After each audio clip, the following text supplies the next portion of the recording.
दोस्तों, बॉलीवुड के मशहूर अभिनेत्री रेखा, पर क्या आप जानते हैं रेखा 69 साल की उम्र में इस शख्स के साथ लिव इन में रहती है। खैर चलिए जानते हैं इस वीडियो के जरिए। दोस्तों, फिल्म इंडस्ट्री में दर्शकों से अपनी खूबसूरती का जलवा बिखेर रही रेखा आज किसी पहचान की मोहताज नहीं है। हालांकि रेखा का जन्म 10 अक्टूबर 1954 को हुआ था। रेखा का असली नाम भानु रेखा गणेश है, लेकिन उन्हें असली पहचान रेखा के नाम से ही मिला। दरअसल रेखा ने अपने करियर की शुरुआत महज 4 साल की उम्र में एक चाइल्ड एक्ट्रेस के रूप में की थी। रेखा को डांस और स्पोर्ट्स काफी पसंद था। एयर होस्टेस बनना चाहती थी, लेकिन मां के कहने की वजह से उन्होंने 14 साल की उम्र में लीड एक्ट्रेस के रूप में अपना करियर बनाने का फैसला किया।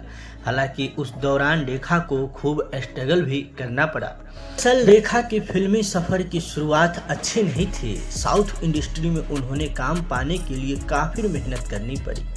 हालांकि इस दौरान फिल्म डायरेक्टर और प्रोड्यूसर कुलजीत पाल की नजर रेखा पर पड़ी। उन्होंने रेखा के नए नक्श उन्हें काफी पसंद आया। ऐसे में उन्होंने अपनी फिल्म दो शिकारी का रेखा को ऑफर दे डाला और फिर रेखा मुंबई आ गई। इस दौरान रेखा ने 3 महीने तक हिंदी बोलने पर ध्यान दिया।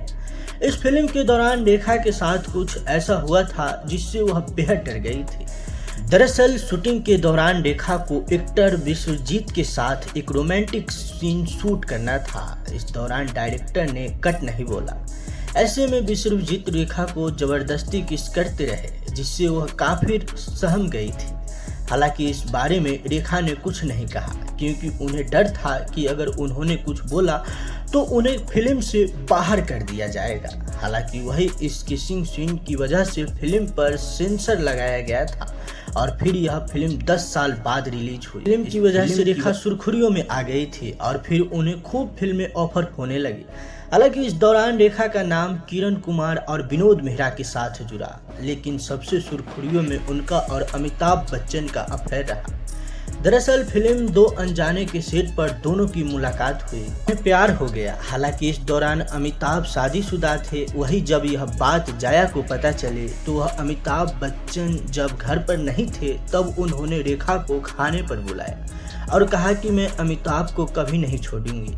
हालांकि जाया की इस बात सुनकर रेखा समझ गई कि वह और अमिताभ कभी एक नहीं हो पाएंगे। ऐसे में रेखा बिग बी से दूर हो गई। हालांकि इसके बाद रेखा ने 1990 में दिल्ली के बेस्ट बिजनेसमैन मुकेश अग्रवाल से शादी कर ली। हालांकि शादी के 3 महीने बाद मुकेश ने फांसी लगाकर आत्महत्या कर ली। वही रेखा की रेखा द अनटोल्ड स्टोरी जो यासिर उस्मान ने लिखा है, उसमें दावा किया गया है कि मुकेश की मौत के बाद रेखा अपनी सिक्रेटिव फरजाना के साथ लव इन रिलेशनशिप में है। हालांकि यासिर ने किताब के जरिए बताया है कि फरजाना ही एक ऐसा शख्स है जिन्हें रेखा के बेडरूम तक जाने की इजाज़त है।